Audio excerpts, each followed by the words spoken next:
Imagine you are spending a quiet morning in your garden, planting your favorite roses. Just an hour later, your own son is standing on your doorstep, threatening you to sign documents and give him your house. He thought I was weak, that I would back down. He had no idea that by taking my dog, he forced me to make a decision that changed everything. He thought I would lose. But in that very moment, I had already won the most important battle of my life. You won't believe how one simple phone call turned the entire situation upside down. My name is Dorothy Harrison, and this morning I woke up feeling like it was going to be one of the best days of my life. The sun was streaming through the blinds of my bedroom, painting the room in a warm golden hue, and the birds outside were singing their morning chorus. I walked down to the kitchen to make myself coffee and an omelet. My beloved French bulldog, Mr. Bean, was sitting by his bowl as usual, impatiently waiting for his morning portion of kibble. I smiled at him, patted his head, and filled his bowl. He was my only companion after my husband's death, and I loved him more than anything in the world. While he ate, I went out into the yard to water my favorite roses, which I had been growing for many years. They were so beautiful, with delicate pink buds and a strong, pleasant fragrance.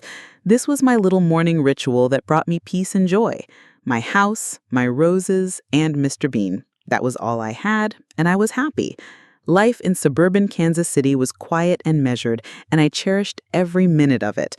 I was 62 years old, and I thought the most difficult parts of my life were behind me. How wrong I was.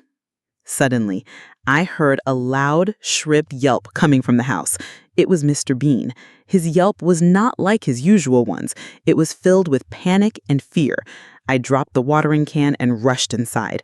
What I saw made my heart clench in terror. My son, James, was standing in the middle of the living room with Mr. Bean in his arms. But this wasn't the James I knew. His face was twisted with malice, and his eyes burned with greed. Next to him stood a stranger with broad shoulders and tattoos on his arms. His gaze was cold and empty. "James, what are you doing? Let him go," I screamed, feeling adrenaline surge through my veins. "Mom, calm down," James said, but there wasn't a hint of sympathy in his voice. "Mr. Bean is with me now. You don't need to worry." I couldn't believe my ears. "What does that mean? Why are you here? Who is this man?" James just laughed, and a shiver ran down my spine. "This man is just a business partner, Mom, and we came for something that belongs to me by right." He nodded toward the man who took a folder of documents out of a briefcase. They were papers for my house. "What is this? I won't sign anything," I said, trembling with fury.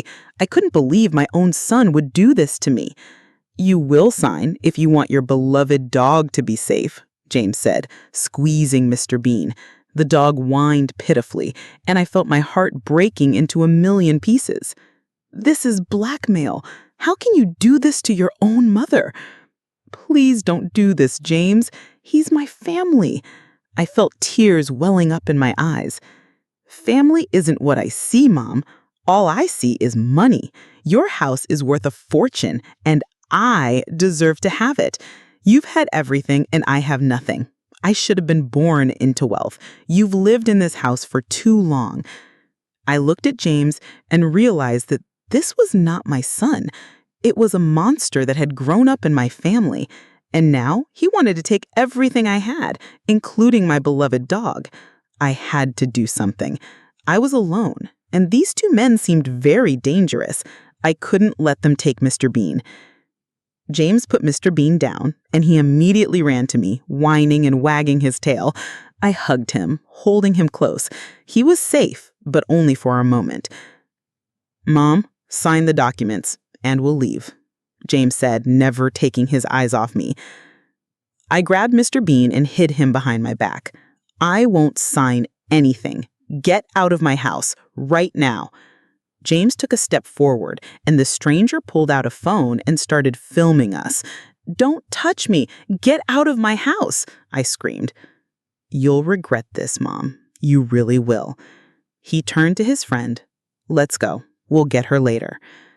They left, taking the documents with them. I stood in the middle of the living room, hugging Mr. Bean and shaking uncontrollably. My head was spinning. What just happened? It felt like a bad dream, but it wasn't. My son had just threatened me and my dog to steal my house. I looked at Mr. Bean, who was whimpering in my arms. "Don't worry, boy," I whispered. "I won't let them do this to us. I promise." I didn't know what to do. I couldn't call the police. It was my son. And what would I tell them? My son tried to blackmail me to sign over my house? It sounded insane. And besides, I didn't have any evidence. The documents were gone, and the only proof I had was my word against theirs. I walked to the kitchen and made myself a cup of tea, but my hands were shaking so much that I could barely hold the mug. I sat down at the table, staring out the window at my beautiful roses. They looked so peaceful, so perfect, but my life was a mess. I couldn't just sit and wait. I had to do something. I had to fight back. But how? What could a 62-year-old woman do against her own son and a man who looked like he could break me in half? I felt a new wave of fear. Maybe I should just give up. Maybe I should just sign the papers and move to a smaller apartment. But then I looked at Mr. Bean, who was now sleeping soundly in his bed, and I knew I couldn't do that. This was my home.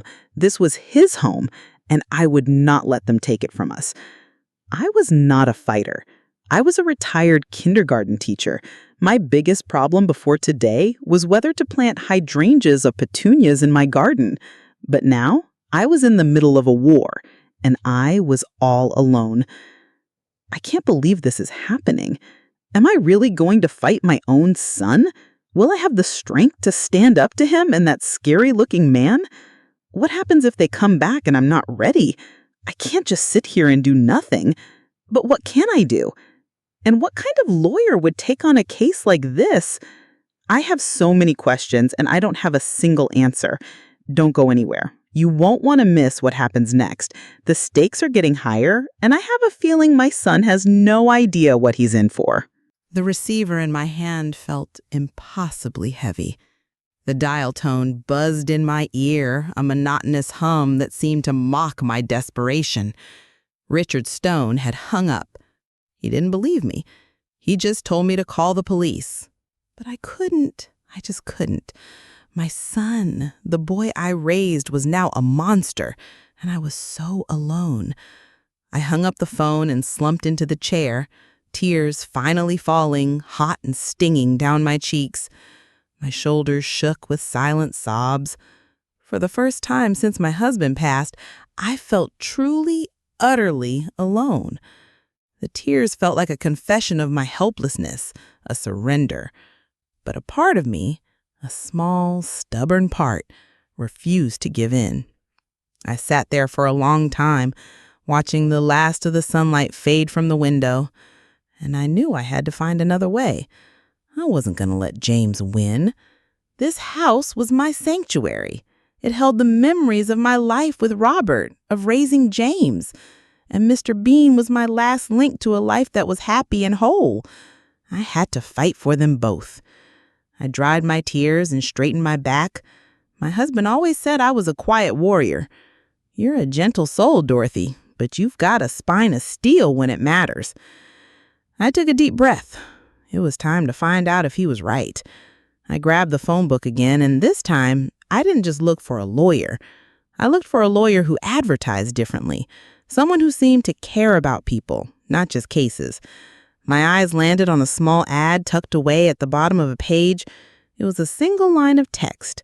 Leo Thorne, when justice seems out of reach.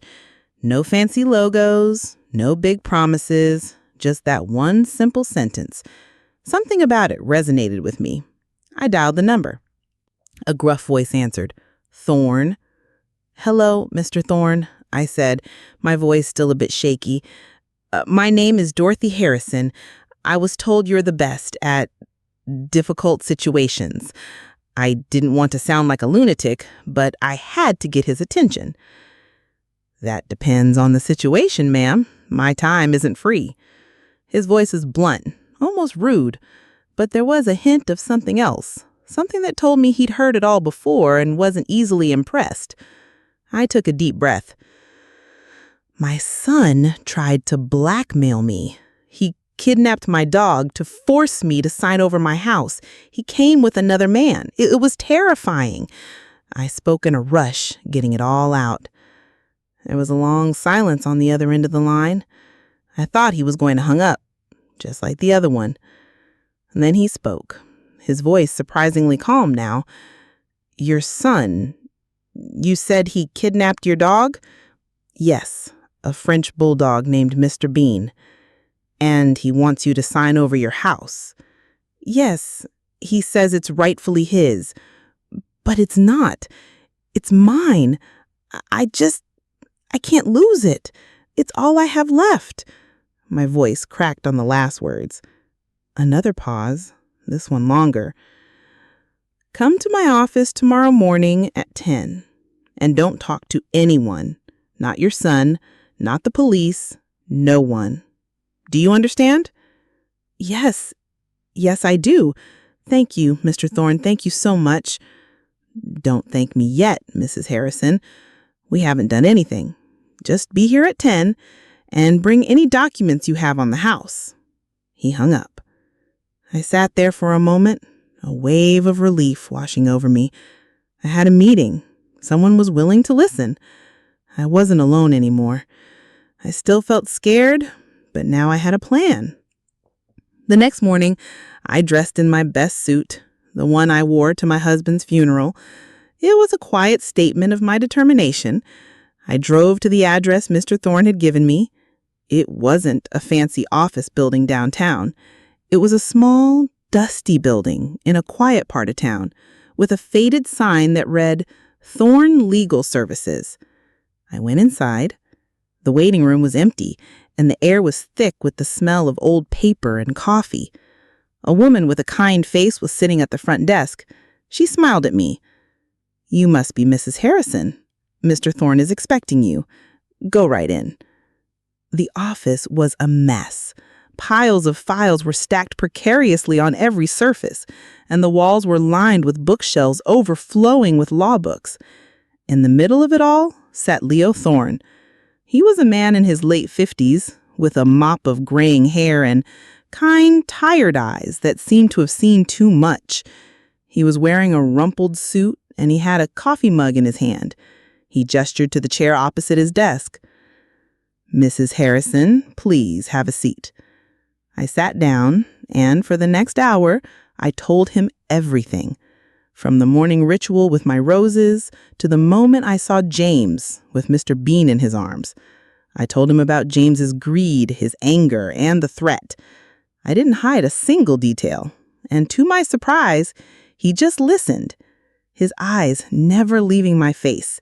He didn't interrupt me, didn't ask a single question. He just let me talk. When I was done, there was a long silence. He took a sip of his coffee and then leaned back in his chair. So, your son is a real piece of work, isn't he? I was taken aback.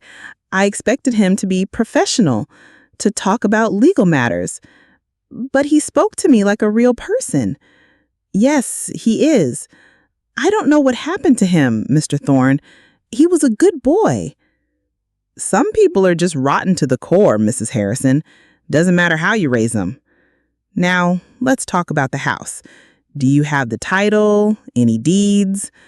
I handed him the documents I had brought. He looked through them, his expression unreadable. Everything seems to be in order. The house is legally yours, no question about it. So, what now? I asked, my heart pounding with hope. He smiled, a slow, tired smile. Now we fight back. Your son thinks he can get what he wants with intimidation and threats. He's wrong. You have the law on your side, Mrs. Harrison. And you have me. He leaned forward, his eyes intense.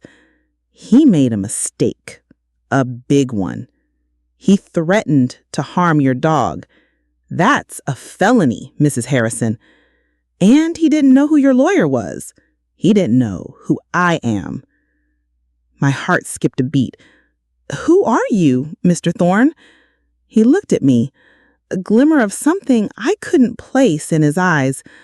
Was it pride or sadness?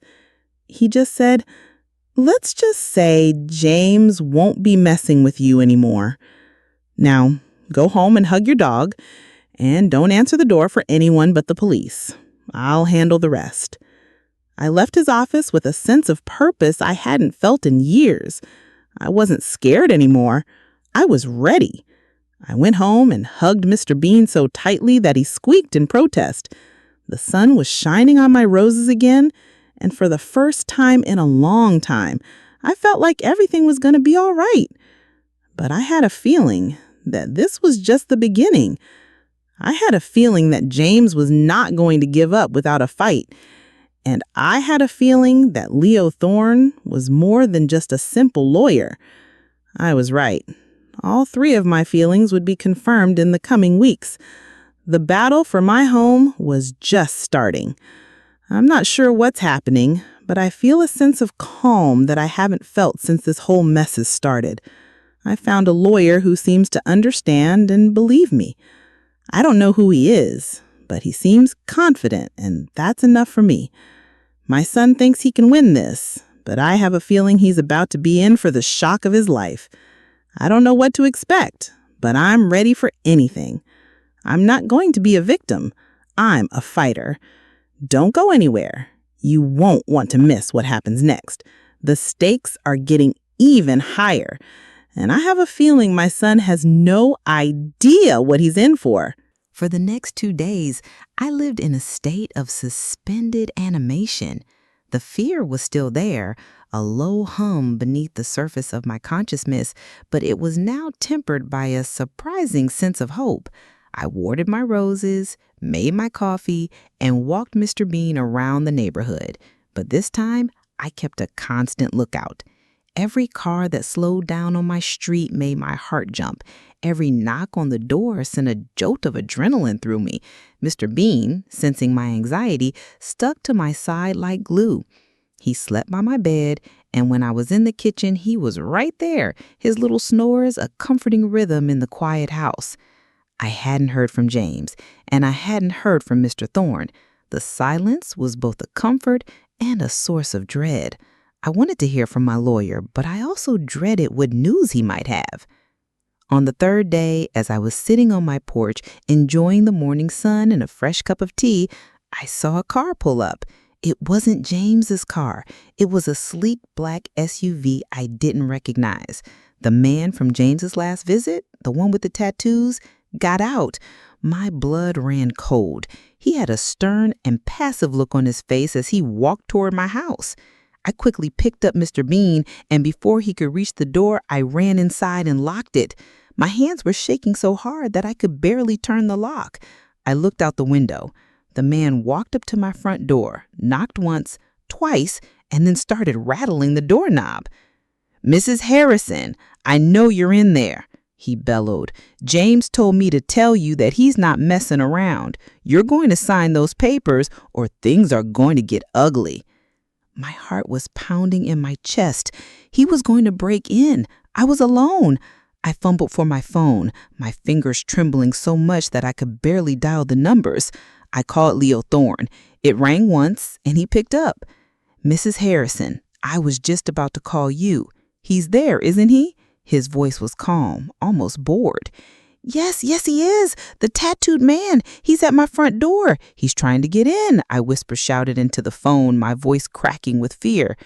"All right, Mrs. Harrison, just stay calm. Don't open the door. Don't say anything to him. I want you to listen to me very carefully. Do you have a window that looks out onto the street?" "Yes, in my living room." "Good. Go there now and look outside. Tell me what you see." I held the phone to my ear, clutching Mr. Bean to my chest. I crept to the living room window and peeked through the blinds. The man was still there, rattling the doorknob, but what I saw next made me gasp. A black sedan had just pulled up behind his SUV. 3 men in black suits got out. They were all tall, well-built, and had the same serious expression on their faces. They looked like they belonged in a movie. One of them, a clean-shaven man with a severe haircut, had a folder in his hand. They walked up to the man at my door, who stopped rattling the doorknob and turned to face them. "Mr. Thorne," I whispered into the phone. "They're my associates, Mrs. Harrison. They work for me. They're going to handle this." I watched as the three men in suits spoke to the tattooed man. He seemed surprised, even a little intimidated. He tried to argue, but the clean-shaven man just shook his head and handed him the folder. The tattooed man's eyes went wide as he looked at the documents inside. His face, which had been so menacing just moments before, now looked pale and afraid. He muttered something, then got back into his SUV and drove away, tires screeching as he sped off down the street. The three men in suits watched him go, then got back into their car and drove off as well. My street was quiet once more. "Mr. Thorne?" I said, my voice full of disbelief. "He's gone, Mrs. Harrison. He won't be bothering you again, and neither will your son." "What was in that folder? What did you do?" "Let's just say he now understands the full legal ramifications of kidnapping a pet and threatening a property owner. He also understands that the law is not the only thing he has to worry about. He knows who I am now." "But who are you, Mr. Thorne? Those men, they look like something out of a spy movie." "I'm just a lawyer, Mrs. Harrison. I specialize in a particular kind of case, and I have a lot of associates, people who can help me get things done. But you don't need to worry about that. What you need to know is that your house is safe and your dog is safe. You will not hear from your son or his friends again. They will be facing a number of legal battles for what they have done, and I assure you, they will not be easy ones." I sat down on the floor, the phone still in my hand. I felt a wave of relief so powerful that I almost cried. It was over, just like that. I didn't have to fight. I had an army fighting for me. The next few days were quiet. I didn't get any calls from James. I didn't see his car on my street. The silence was a balm to my soul. I watered my roses, made my coffee, and played with Mr. Bean without a single worry. But I still had one burning question. Who was Leo Thorne? A week later, I received a package in the mail. It was a thick manila envelope with no return address. I opened it. Inside were documents, court orders, and newspaper clippings. I started to read them. My hands trembled as I read the headlines. The first article was from a local newspaper dated 5 years ago. It was about a major organized crime bust. The headline read, "Local crime syndicate taken down by an unnamed informant." The article talked about how a brilliant legal mind had dismantled a powerful criminal organization from the inside, providing the police with the evidence they needed to make the arrests. The informant, it said, was a former high-ranking member of the syndicate, a man known only by the name The Ghost. The next article was a profile on a former prosecutor, a man who had won every single one of his cases. His name was Leo Thorne. The article said that he had retired suddenly, without explanation, and had opened a small private practice. It mentioned that he was known for taking on cases that no one else would touch, and for his unusual methods of getting results. My hand shook as I read on. The documents were court orders signed by a judge ordering James Harrison to cease and desist all contact with Dorothy Harrison. There were also documents related to the ownership of the house, proving that I was the sole legal owner. And then there was a letter from a law firm I didn't recognize. It was addressed to James and his friend, informing them that they were being sued for attempted extortion and emotional distress. I was stunned. Leo Thorne hadn't just scared them off. He built a legal case against them, a case so airtight that they wouldn't dare to come near me again. He used his connections, his knowledge, and his past to protect me. I finally understood who he was. He was a force of nature, a quiet storm that could dismantle anyone who dared to cross him. I went to my phone and dialed his number. He answered on the first ring. Mrs. Harrison, I was wondering when you would call. Mr. Thorne, I received the package. I don't know what to say. You are incredible. I just did my job, Mrs. Harrison. You were a client in need and I helped you. That's what I do. But the ghost? A former prosecutor? I don't understand. I had a difficult past. Let's just say I know how to handle people who operate outside the law. My years as a prosecutor and my former associations have taught me a lot. Now, if you'll excuse me, I have a new case. A woman who says her daughter-in-law kicked her out of her own home. It seems I have a new client. Goodbye, Mrs. Harrison. He hung up. I sat there holding the phone and I smiled. The sun was shining on my roses, Mr. Bean was snoring at my feet, and I was safe. My son had made a terrible mistake. He had kidnapped my dog, but he didn't know who my lawyer was, and he had no idea that my lawyer was a quiet, unassuming man who had once been known as the Ghost. The morning sun, once a source of comfort, now felt like an accomplice to a new, unsettling reality. The silence was deafening, a vacuum where threats and fear used to be. For a week, my life had returned to a semblance of normal, but it was a fragile peace. The knowledge of who Leo Thorne truly was, a ghost from the shadows, a man who had navigated both the depths of crime and the heights of justice, sat heavy in my mind. He hadn't just scared James away, he had dismantled him. The documents he sent me, the cease and desist order, the lawsuit for extortion, were not just papers, they were a shield, crafted by a master strategist. I felt a profound sense of gratitude, but also a new kind of anxiety. What was the fallout of this? Was James truly gone? And what about the man with the tattoos, James's partner? Would they accept defeat so easily? My days were now a quiet reflection on the events that had transpired. I sat in my garden, pruning my roses, trying to find the peace I once had. But my mind kept replaying the scene. James's face contorted with greed, the menacing presence of his accomplice, the terrified whines of Mr. Bean. Then I would think of Leo Thorne, his calm voice on the phone, the mysterious men in black suits, the chilling revelation of his past. I had a hero, but he was a hero forged in darkness, and that was a sobering thought. One afternoon, as I was making a list for the grocery store, my phone rang. The number was unfamiliar. I hesitated, then answered. Hello, Dorothy Harrison speaking? Mom, it's me. It was James. His voice was different. Not angry, not menacing, but broken. My heart pounded. James, how did you get this number? That doesn't matter, Mom. You need to call off your dog. What did you do? Who did you hire? I have no idea what you're talking about, James.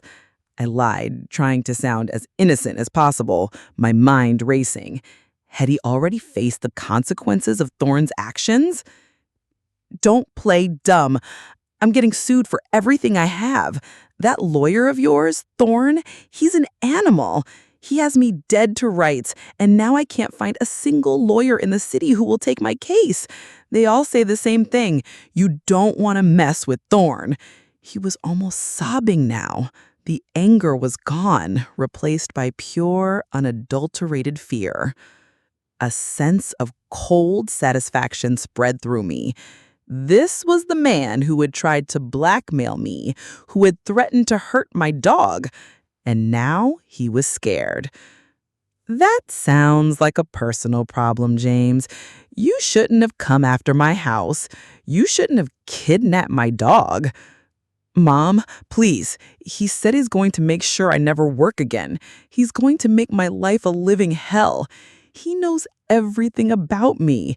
He even brought up that parking ticket I got in college, the one I never paid. How did he know that? I was stunned. Leo Thorne was even more thorough than I'd had imagined. He hadn't just built a case, he had built a comprehensive dossier. He was playing a different game, a game with a higher stake, one where justice was a personal vendetta. I told you, James, I have nothing to do with this. You made your bed, now lie in it. I felt a strange mixture of triumph and sadness. This was my son, the boy I had raised. But the boy was gone, replaced by a greedy stranger. Mom, he said he's going to go after my business partner, the one who was with me. He said he's going to make sure he goes to jail for a long time. Please, you have to talk to him. Tell him to back off. I remembered the cold look in the tattooed man's eyes, the way he had rattled my doorknob. I felt no sympathy for him. I can't help you, James. I'm sorry. I hung up the phone. My hand was shaking again, but this time it wasn't from fear. It was from a sense of power. I had a ghost on my side, and he was fighting for me. The next day, I received another package from Thorne. This time, it was a simple folder with a single document inside. It was an official court order. James's name was listed as the defendant, and the charge was aggravated assault and kidnapping. I was listed as the victim. The document stated that he would be arrested on sight. Thorne had filed the charges, not me. He had taken matters into his own hands, protecting me from myself. He knew I would never press charges against my own son, but he would. He had taken the burden from my shoulders. I sat there for a long time, the paper in my hand. I hadn't wanted to see my son go to jail. I just wanted my life back. But Thorne, with his deep knowledge of the law and his willingness to use it for his client's benefit, had made that decision for me. And in a way, I was grateful. He had done what I couldn't. He had put a definitive end to James's threats. I went to my garden, my sanctuary, and sat among my roses. The air was calm, the sun was warm. I closed my eyes and took a deep breath. It was over. The battle was over. The war was won. But something told me that a part of me would never be the same. The quiet, retired teacher from Kansas City was gone, replaced by a woman who knew the taste of power and the price of justice. I looked down at Mr. Bean, who was sleeping peacefully in the sun at my feet. He was safe, and that was all that mattered. The days that followed were filled with a strange kind of peace. The phone no longer rang with James's desperate pleas, and the silence on my street was truly silent now. Mr. Bean was back to his playful self, chasing butterflies in the yard and demanding belly rubs. I went back to my old routine, but with a new awareness. I was no longer a defenseless old woman. I was a person who had a powerful and deeply mysterious man in her corner. Leo Thorne had become a shadow, a guardian angel I never asked for, but now desperately needed. About 2 weeks after I hung up on James, I received another package. This one was delivered by a courier, and it was a simple white box. Inside, there was a small tablet and a note. The note, in Thorne's familiar, precise handwriting, simply said, "For communication, it's secure." No signature, no flowery language, just a practical instruction. I turned on the tablet and it booted up to a single application, a secure messaging app with my name on it and Thorne's name on the other end. A message popped up from him. "The legal proceedings are underway. James and his associate have been served. We're going for a full real estate injunction, a civil suit for damages, and the criminal charges for assault and kidnapping. The civil suit will seek to recover all court fees, legal fees, and damages for emotional distress. They will not be able to sell or mortgage the property while the case is in motion. We have them." I read the message, my eyes wide. This wasn't just about my house anymore. This was about making sure they paid for their actions. Thorne wasn't a man who just won. He was a man who crushed his opponents. I wrote back, "Thank you, Mr. Thorne. I don't know how to thank you. You've done so much for me." His reply came back instantly. "It's my job, Mrs. Harrison, and I'm good at my job. James tried to blackmail you with a dog. He had no idea what he was messing with." "I'm starting to get that impression," I typed, a smile on my face. A few days later, I received another message from him. "Your son's associate has turned on him. He's a former parolee and doesn't want to go back to jail. He has testified that James was the mastermind behind the plan. The case against James is now airtight." My heart ached for a moment. My son was being betrayed, just as he had betrayed me, but it was a hollow ache, a distant feeling. The boy I loved was gone, and what was left was a person who deserved what was coming to him. Weeks turned into months. The legal process moved with a speed I never thought possible. I received regular updates from Thorne detailing every step. The civil suit was granted, the real estate injunction was in place, and the criminal case was moving forward. It was a methodical dismantling of my son's life, a precise and cold act of justice. Then one day, Thorne's message was different. It was short and to the point. "James has asked to see you. He wants to talk. He's offering to drop everything and sign the house over to you. No questions asked. I advise against it. It's a trick." My heart started to pound. He wanted to see me. I hesitated, then typed a reply. "I want to see him, Mr. Thorne. I need to talk to him. I need to know why." There was a long pause, and then his reply came. "Very well, but I will be there, and I will be listening. I'll arrange it. Be at my office tomorrow at 2 p.m. Don't be late."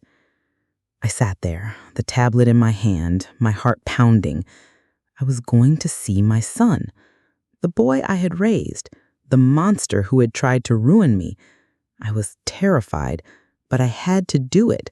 I had to face him, not as a victim, but as the woman I had become, a woman who was ready to face her past and demand her justice.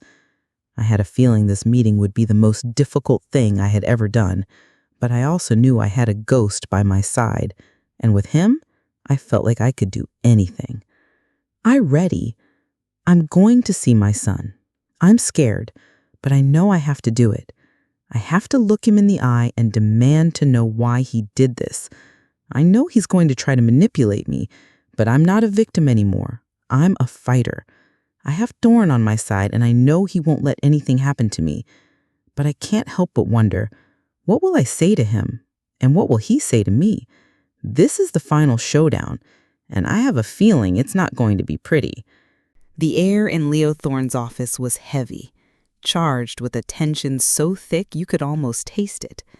I sat in a high-backed leather chair, my hands clasped in my lap, trying to project a calmness I didn't feel. Opposite me, James sat hunched in his chair, his shoulders slumped, his face pale and drawn. The confident, arrogant son who had stood in my living room and threatened me was gone, replaced by a frightened, cornered animal. His eyes, once burning with greed, were now dull and filled with a desperate, pleading fear. He looked like a stranger to me, a ghost of the boy he once was. Leo Thorne sat behind his desk, a silent, imposing presence. He didn't say a word, just watched us with those tired, knowing eyes. He was the judge, the jury, and the executioner, and James knew it.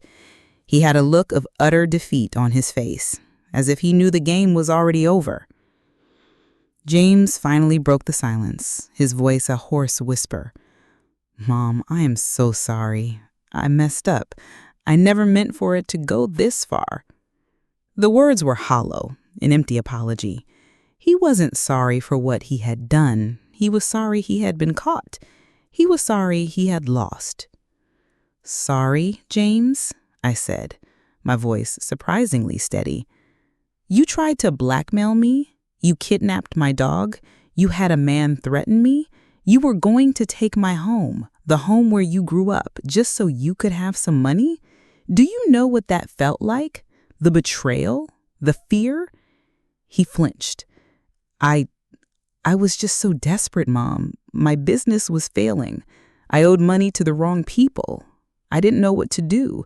The house, it was my last resort. I looked at him, and for a moment, I saw the boy he used to be. The little boy who used to build pillow forts in the living room. The teenager who used to complain about homework. But that image faded as quickly as it had appeared. The man in front of me was a stranger. "And you thought ruining my life was the answer?" I asked, my voice rising. "You thought taking the one thing I have left, the one place that holds all my memories, was a good idea? You didn't think about me at all, did you? You only thought about yourself." He started to cry, silent, desperate tears. "I'm sorry, Mom. I am. Please, just tell this man to stop. I'll sign the papers. I'll give you back the house. I can't go to jail. Please." I looked at Leo Thorne. He hadn't moved a muscle. His eyes were still fixed on James, unblinking. He was waiting for my command. He was my ghost, and he would do whatever I told him to do. He would dismantle my son's life piece by piece, if that was what I wanted. He was my justice. I looked back at James, his face a mess of tears and snot. He was pitiful, pathetic. He had lost everything, not because of me, but because of his own greed. He was not a victim. He was a fool who had underestimated his mother and her silent strength. "I won't tell him to stop, James." My voice was firm, unwavering. "You've already lost everything, and it wasn't because of me, it was because of you. You did this to yourself. You tried to ruin me, and you ended up ruining yourself. You don't get to just walk away from this. You have to face the consequences of your actions." His eyes went wide with shock and disbelief. He expected me to forgive him, to save him, to be the mother who always put her son's needs before her own. But that woman was gone. "But, Mom." "Please, I'll do anything." I shook my head slowly. "No, James, you won't, and I won't let you. This is over. You signed the papers for the house, and you will face the law. That's all there is to it." Leo Thorne slid a document across the table. It was a pre-drafted legal settlement, an ironclad document that would return the house to my name and close the Sybil case in my favor. It was all I had ever wanted. James looked at it, then at me, then at Thorne. He knew there was no way out. He was a rat in a trap, and he knew it. He grabbed the pen and, with a shaking hand, signed the document. James signed the document. The pen trembled in his hand, leaving a shaky, messy trail on the paper. He looked like a man who had just lost everything, and he had. He lost the house he had so coveted, his freedom, and most importantly, the last shreds of my respect for him. He looked up, and his gaze was a mixture of hatred, despair, and fear. He looked at me, then at Leo Thorne, and his face contorted with impotent fury. "You hope you're happy, Mom?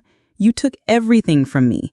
You know you're never going to give me anything because you'll always hate me. You'll leave me nothing." I felt something clench inside me. I expected this manipulation. It was his last-ditch effort. He was trying to make me feel guilty. "James, I didn't take anything from you. You did this to yourself. You chose this path. And I will live in this house that you tried to steal from me. You wanted me to feel guilty, to suffer? I won't." He stood up, his eyes burning. He took a step toward me, but Leo Thorne, like a shadow, stepped between us, his hand flat on the desk. It was a warning, silent but undeniable. James froze. "James, you don't need to talk to Mrs. Harrison. You have only one path now. You're going to court. I will be there, and I will be defending her interests, and I assure you, I have them." Thorne's voice was calm, but there was an unmistakable threat in it. James retreated. His shoulders slumped. He was defeated. He was broken. He looked at me one last time, and in his eyes I saw something that made me shudder. I saw a hollowness, like a person who had lost themselves, and it was terrifying. He walked out of the office without looking back. Thorne sat back down in his chair. He looked at me, and for the first time his face wasn't impassive. In his eyes was a weariness, but also a sort of pride. He signed. "The house is yours. The civil suit is closed, but the criminal case is still moving forward. He will be arrested. Is this what you wanted, Mrs. Harrison?" I shook my head. I didn't want my son to go to jail. I wanted him to understand what he had done. I wanted him to leave me alone. "He will do both," Thorne said, his voice flat. "The criminal charges won't be dropped. He will face the consequences of his actions. I promised you justice, Mrs. Harrison, not a quick fix. You will get justice. He will get what he deserves." I sat there for a long time, the weight of his words pressing down on me. I had won, but the victory felt bittersweet. I had my house, my dog, my peace, but I had lost my son, or perhaps I had lost him a long time ago. That evening, I went home. The house felt different. It felt like my own again. I walked through the rooms, touching the furniture, looking at the photos on the walls. This house held my life, my memories, and now it was safe. Mr. Bean, sensing my change in mood, jumped on my lap, his little tail wagging. I hugged him, and for the first time in months, I felt truly at peace. I had a hero, a quiet, dangerous man who had fought for me, and he had won. James signed the document. The pen trembled in his hand, leaving a shaky, messy trail on the paper. He looked like a man who had just lost everything. And he had. He lost the house he had so coveted, his freedom, and, most importantly, the last shreds of my respect for him. He looked up, and his gaze was a mixture of hatred, despair, and fear. He looked at me, then at Leo Thorne, and his face contorted with impotent fury. "I hope you're happy, Mom," he said, his voice laced with bitterness. "You took everything from me. You know you're never going to give me anything because you'll always hate me. You'll leave me nothing." I felt something clench inside me. I expected this manipulation. It was his last-ditch effort. He was trying to make me feel guilty. "James, I didn't take anything from you. You did this to yourself," I replied calmly. "You chose this path, and I will live in this house that you tried to steal from me. You wanted me to feel guilty, to suffer? I won't." He stood up, his eyes burning. He took a step toward me, but Leo Thorne, like a shadow, stepped between us, his hand flat on the desk. It was a warning, silent but undeniable. James froze. "James, you don't need to talk to Mrs. Harrison. You have only one path now. You're going to court. I'll be there, and I will be defending her interests, and I assure you I have them."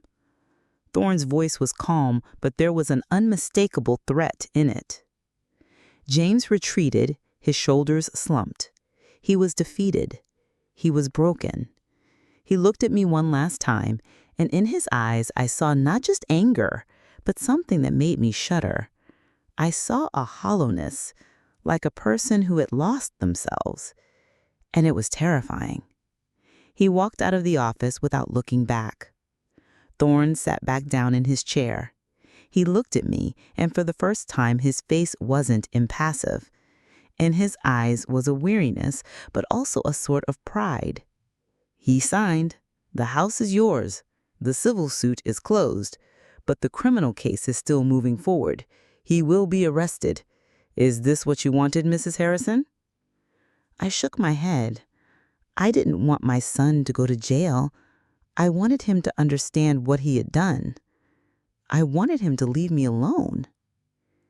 "He will do both," Thorne said, his voice flat. "The criminal charges won't be dropped. He will face the consequences of his actions. I promised you justice, Mrs. Harrison, not a quick fix. You will get justice. He will get what he deserves." I sat there for a long time, the weight of his words pressing down on me. I had won, but the victory felt bittersweet.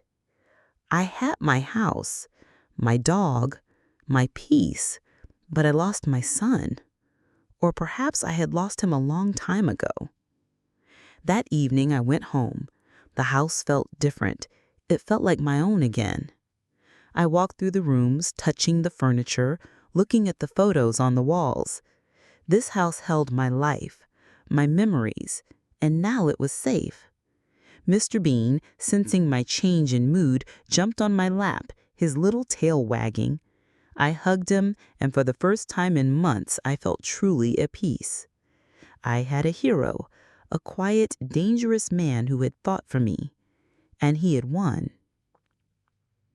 A few days later, a news report on my tablet caught my eye. It was a small article tucked away in the back of the local section. Prominent businessman James Harrison arrested on charges of extortion and kidnapping. The article didn't mention me by name, but it described the case in detail. It said he was being held without bail and that a grand jury was set to hear the case within the week. He had his house back, but he had lost his freedom. He had made his bed, and now he was lying in it. I sent Thorne a message. "He's been arrested. I read the news." His reply came back immediately. "Justice has been served, Mrs. Harrison. You are free now. Go live your life." I smiled. He was right. I was free. I had fought and I had won. I had a quiet, peaceful life, and I had Mr. Bean. But I also had a new understanding of the world. I knew that even in the quiet suburbs of Kansas City, there were monsters. And I knew that there were also people like Leo Thorne who were willing to fight those monsters, even if it meant getting their hands dirty. I was no longer a naive old woman. I was a survivor, and I was grateful. The next few weeks were the quietest I had ever known. The sun still rose and set over my little house, the birds still sang in the mornings, and my roses bloomed in a riot of pink. But the world felt different. The fear was gone, and in its place was a quiet, steady sense of security. I would go to the grocery store, and I wouldn't worry about seeing James. I would walk Mr. Bean, and I wouldn't worry about his accomplice. I was truly free. I had occasional messages from Thorne. He would give me brief updates on the legal proceedings. "The grand jury has indicted him. We're going to trial. His associate has pleaded guilty and will be testifying against him." The messages were brief, professional, and to the point. He was doing his job, and he was good at it. One evening, my tablet beeped with a new message from him. This one was different. It wasn't an update. "Mrs. Harrison, I'm in the neighborhood. I was wondering if you'd like to have a cup of tea. I need to close the case in person." My heart fluttered. I hadn't expected to see him again. I had assumed he would just fade back into the shadows. "Yes, Mr. Thorne, I would like that very much. The door is open." A few minutes later, he was at my door. He was wearing a simple jacket and jeans, and he looked different from the man in the rumpled suit. He looked more human. He held a small gift bag in his hand. "Mr. Thorne, please come in," I said, opening the door wider. He smiled, a rare, genuine smile that lit up his eyes. "Please, call me Leo. I think we've been through enough together to be on a first-name basis." He sat down at my kitchen table, and I poured him a cup of my special tea. He took a sip, and his eyes widened. "This is good, Mrs. Harrison, Dorothy. Very good." I smiled. "It's a secret family recipe. My mother taught me how to make it." He looked at me, and for the first time, I saw the man behind the ghost. The weariness in his eyes was still there, but there was also a kindness, a gentle sadness that told me he had a story of his own. "I brought you something," he said, pushing the gift bag across the table. "A little something for Mr. Bean and for you." I opened the bag. Inside was a beautiful hand-carved wooden dog bowl, a perfect replica of a French bulldog. And at the bottom of the bag, there was a small leather-bound journal. The inscription on the cover read, "The Memoirs of a Quiet Warrior." I looked at him, my eyes welling up with tears. "Leo, it's beautiful. How did you know?" "I have my ways," he said with a small smile. "I listened to you, Dorothy. I listened to your story, and I saw a woman who was a quiet warrior. You stood up to your son, a man you loved, to protect your home and your dog. That takes a kind of strength that is far more powerful than any legal degree." "And you were my ghost," I said, a tear rolling down my cheek. He nodded. "Sometimes a ghost is what a quiet warrior needs to win the war. The criminal charges against your son are airtight. His accomplice testified against him. He's facing a long prison sentence. It's over."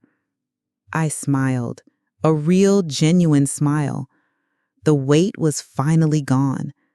"Thank you, Leo, for everything." He stood up. "It was my pleasure, Dorothy. I have to go now, but if you ever need anything, you have my number, and you have my tablet. I will always be in your corner." He turned to leave, but I stopped him. "Leo, wait. You said you had a new client, a woman whose daughter-in-law kicked her out of her home? What about her?" He smiled, a tired but determined smile. "She's a quiet warrior too, Dorothy. And she just doesn't know who her lawyer is yet. She's about to find out." And with that, he was gone, a ghost disappearing into the twilight. My house was quiet again, but it was a different kind of quiet now. It was a quiet that was full of hope and a promise of a new chapter. My son had made the biggest mistake of his life, and he had paid for it. But in doing so, he had led me to a new life, a new beginning, and a new kind of friendship with the man who was more than a lawyer, a man who was my ghost. The dust of the legal battle settled, leaving behind a silence that was both a relief and a strange, unfamiliar void. With James's fate sealed and my house secure, I found myself in a new kind of quiet. It was the kind of quiet that follows a storm, where the air is clean and the world feels fresh, but you can still feel the lingering echoes of the thunder. My days had returned to their gentle rhythm of gardening, baking, and walks with Mr. Bean, but I was no longer the same Dorothy Harrison. The quiet warrior was still there, but she was now a woman who understood the world a little more, a woman who had tasted the bitter fruit of betrayal and the sweet nectar of justice. The memories of the past few months were like a movie reel playing in my mind. The fear, the anger, the helpless feeling of being cornered, and then the arrival of Leo Thorne, my ghost. He was the one who had changed everything. He was the one who had taken my fear and turned it into power. I had his secure tablet now, a little black box that was my lifeline to a world I never knew existed. I would check it every day, not for updates on the case, the legal proceedings are moving at a snail's pace now, but for any sign of a message from him. A simple hello or how are you would be enough to make my day. He hadn't contacted me since his last visit, and I found myself missing his calm, reassuring presence. One afternoon, as I was trimming my rose bushes, I heard the familiar rumble of a car pulling up. I looked up, and my heart skipped a beat. It wasn't the menacing black SUV of James's associate. It was Leo's old beat-up sedan. He got out, and for the first time, I saw him not as my lawyer, not as the ghost, but as a man. He was wearing a faded t-shirt and old jeans, a stark contrast to the sharp suits he wore in his office. He had a small bag of groceries in his hand. "Dorothy," he said, a tired smile on his face. "I was in the neighborhood, and I thought I'd drop by. I hope I'm not intruding." "Leo, of course not," I said, my voice filled with genuine delight. "Come in, please. I just made some lemonade." He followed me into the kitchen, his eyes scanning the room. He looked around with an air of comfort, as if he had been here 100 times. He put the grocery bag on the counter. "I brought some things. I heard you like to bake, and I thought you might be running low on some essentials." My heart swelled with gratitude. He remembered. He had listened to me. He wasn't just my lawyer, he was a friend. He was a kind, thoughtful man who remembered a small detail I had mentioned months ago. "Thank you, Leo," I said, a little teary. "That's so thoughtful of you." We sat at my kitchen table sipping lemonade, and for the next 2 hours we talked about everything and nothing. We talked about my rose bushes, about his old car, about Mr. Bean, who was now sleeping peacefully at our feet. We talked about the quiet life in Kansas City, the good and the bad. We didn't talk about James or the legal case or his past. We just talked. Two people who had been through a war together, now enjoying the peace. As the sun began to set, he looked at me, a serious expression on his face. "Dorothy, I want to talk to you about something. I've been thinking about this for a while. The case, it's going to take a while. There are a lot of legal motions, a lot of delays. I'm going to be in court a lot. I don't want you to worry. I just wanted to let you know that I'm still in your corner. I'm still your ghost." "I know, Leo," I said, my voice soft. "I know you are. I never doubted you." He smiled, a gentle, sad smile. "There's something else, Dorothy. I want to tell you about my past. I want you to know who you've trusted. It's not a pretty story, but I want you to hear it from me." I felt a jolt of both fear and curiosity. His past had been a mystery, a dark secret that hung over our relationship. I wanted to know, but I was also afraid of what he would tell me. "I'm ready, Leo. Tell me." He took a deep breath, and for a moment he looked like a man about to confess a great sin. "I wasn't always on the right side of the law, Dorothy. My name, it was the Ghost, but not in the way you think. I was a ghost from the shadows. I was a man who worked for the very criminals I now put behind bars. I was a brilliant legal mind, but I used it for evil. I was a monster." I looked at him, and I saw the pain in his eyes. He wasn't a monster now. He was a man who was haunted by his past, a man who was trying to atone for his sins. The confession hung in the air between us, heavy and profound.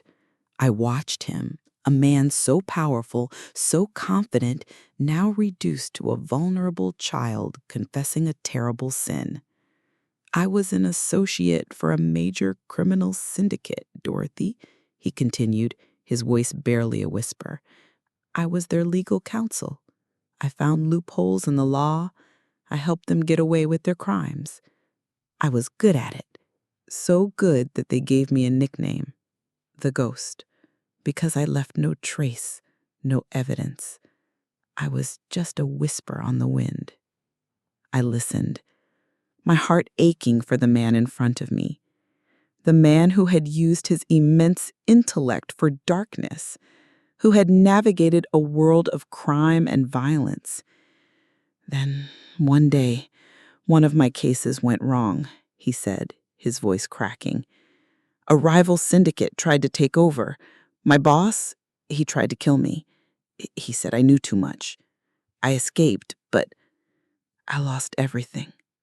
I lost my family. My wife and my son. They were caught in the crossfire. They were killed." A single tear rolled down his cheek, and he didn't bother to wipe it away. I was alone, and I was broken. I realized then that my life, the one I had built on a foundation of lies and deceit, was a house of cards, and it had all come crashing down on the people I loved the most. I decided then that I would dedicate my life to atoning for my sins. I went to the FBI. I told them everything. I dismantled the entire syndicate from the inside. I sent my old boss and all his men to prison. And then I retired. I opened this small practice, and I vowed to only help the people who couldn't help themselves, the people who were wronged, the people who were just like me, lost and alone. I reached across the table and placed my hand on his. "You're not a monster, Leo," I said, my voice filled with a conviction that came from the depths of my soul. "You are a good man. You made a terrible mistake, but you paid for it, and you are doing everything in your power to make things right. You are my hero, Leo. You saved my home, and you saved my soul." He looked at me, and his eyes, for the first time since I met him, were filled with a raw, powerful emotion. Not sadness, not weariness, but hope. "You're the only person who has ever said that to me, Dorothy. The only one." We sat in silence for a long time, just holding hands. The sun had set, and the room was filled with a soft blue light. The world outside had disappeared, and it was just us, two broken souls who had found each other in the wreckage of their lives. "What's going to happen now?" I asked, my voice barely a whisper. He smiled, a real, genuine smile that reached his eyes. "Now we live, Dorothy. We live. The legal battles are over. The ghosts of our pasts are in the past. We can start a new chapter, a new book. Just you and me, and Mr. Bean, of course." I laughed, a warm, joyful sound that I hadn't heard in my house for a long time. "Yes," I said, my heart soaring. "Just you and me and Mr. Bean." The next day, Leo came back, and the day after that. We would sit in my garden pruning my roses. We would walk Mr. Bean through the park. We would sit on my porch drinking tea and talking about everything under the sun. We were not just two people who had found each other. We were two people who had saved each other. My son had made a terrible mistake, but in his greed and cruelty, he had led me to a new life, a new beginning, and a new kind of love. A love that was forged in the fire of a legal battle, and a friendship that was built on a foundation of trust and understanding. My quiet life had been shattered, but it had been rebuilt, stronger and more beautiful than ever before. The silence that settled over my house after Leo left was different. It wasn't empty, as it had been before, or filled with fear. It was a silence filled with peace and serenity, as if the house itself had sighed in relief. Mr. Bean, as if sensing the change, slept at my feet, his little heart beating in unison with mine. I sat on the porch, watching the sun slowly dip below the horizon, and for the first time in a long time, I felt truly alive. My heart, which had been broken and then glued together with fragments of pain and fear, now beat to a new rhythm, a rhythm of hope. After that evening, Leo began to visit more often. He came not as a lawyer, but as a friend. We spent evenings on my porch, drinking tea and talking about our lives. He told me about his past cases, his fight against injustice, and his attempts to atone for his sins. I told him about my life with Robert, my work as a teacher, and my love for my roses. We were like two lonely ships that had finally found each other in a vast ocean. One day, he came with a bouquet of roses that were as beautiful as the ones growing in my garden. I took them, and my gaze fell on his hand. There were scars on his hand, deep, old scars. He noticed my gaze and smiled, but his smile was sad. "They're memories, Dorothy. Memories of my past life," he said. "I lived in a world where violence was the norm. I was forced to do things that I can't think about now without a shudder. I'm not proud of it, but it's part of who I am." I put the bouquet on the table and took his hand in mine. "Leo, you're not a monster. You're a man who tried to atone for his sins. You chose the path of redemption, and that makes you a hero. You saved me, Leo, and I will be forever grateful." He looked at me, and his eyes, usually filled with sadness and weariness, now glowed. And then I saw something that made my heart beat faster. It was hope. Hope for a new beginning, for a new life. He leaned against me, and I felt the warmth of his body. He was my ghost, but now he was a living, breathing person. As time went on, our relationship grew into something more than just a friendship. We started spending more and more time together. We went to the movies, to restaurants, and walked Mr. Bean in the park. We laughed, we cried, we shared our most secret thoughts. He was my rock, my comfort, my hope. He was my ghost who would become my reality. One day, As we were sitting on the porch, he looked at me and said, "Dorothy, I know this might sound strange, but I love you. I don't know how it happened, but you're the only person who has ever seen the real me, who saw me, Leo, not just the ghost. And I want to be with you, always." My heart was filled with a joy that I hadn't felt since I had lost Robert. I had been so focused on fighting for my past that I hadn't noticed a future was being built for me. A future with a kind, gentle man who was also a ghost. A future with Leo. I looked at him and I smiled, a real, genuine smile that came from the depths of my soul. "I love you too, Leo," I said, my voice full of emotion. "I love you too." My life, once a quiet, single-track road, now felt like a bustling highway of possibilities. The love I found with Leo was a beacon, illuminating a future I never knew was possible. We spent our days together, our routines merging into a beautiful, shared rhythm. He would come over in the mornings and we would have coffee in the garden, watching the sun rise over my roses. We would walk Mr. Bean, who had taken a profound liking to Leo, a testament to his kind heart. Leo would spend hours in my little office, working on his pro bono cases, fighting for the quiet warriors who couldn't fight for themselves. He was the ghost, but he was my ghost, and his power was now used for good, for justice, for love. We talked about our pasts, not as sources of pain, but as parts of our stories that had led us to this moment. I told him about my son, about the boy I had raised and the man he had become. I told him about the guilt that still lingered, the feeling that I could have done more, than a better mother. Leo listened patiently, his hand in mine.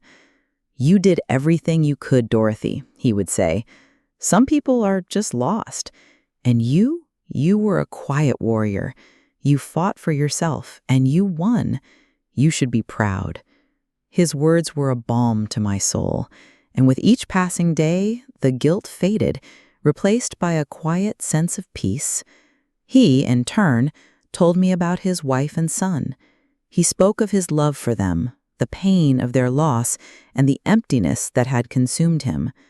"I was a monster, Dorothy," he would say, his voice heavy with regret. "I used my gifts for evil, and my family paid the price." I would hold his hand, and I would tell him that he wasn't a monster anymore. He was a hero, a man who had faced his demons and emerged victorious. He was a man who had chosen to be a force for good. The days turned into weeks, and the weeks into months. The seasons changed, and with them, our lives changed too. Leo's little sedan was a fixture in my driveway. His rumpled shirts hung in my closet.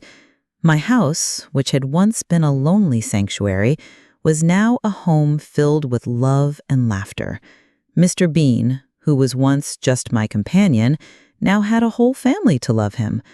One evening, as we sat on the porch, watching the fireflies dance in the darkness, Leo turned to me. "Dorothy," he said, his voice soft, "I have something to ask you. I know this is a big step, but would you consider marrying me? I know we've been through a lot, and I know we're not young anymore, but I can't imagine my life without you. You're my home. You're my sanctuary. You're my reason for living." Tears welled up in my eyes. I had been so focused on fighting for my past, on surviving, that I hadn't allowed myself to dream of a future like this, a future filled with love, companionship, and happiness.